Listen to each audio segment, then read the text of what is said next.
Hi, my name is Emma Rodwin, and I work with the intermediate program here at Butler Montessori. I want to talk a little bit about the Intermediate Farmers Market, which is a really special and core component of our intermediate program.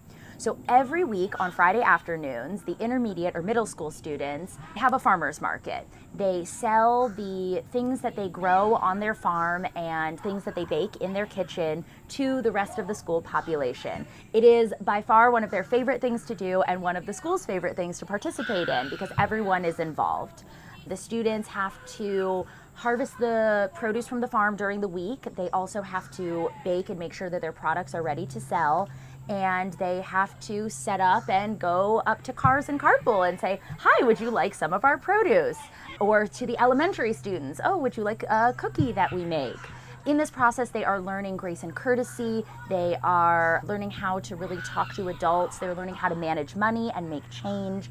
All of these have such great real-world applications and are really understanding what it means to be the face of a business.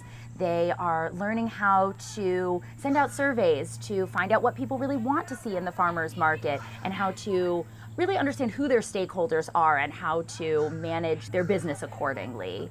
They love to do this. It is one of their favorite parts of the week. And if you come by, you can check out our farmers market. We are famous for our rosemary cookies.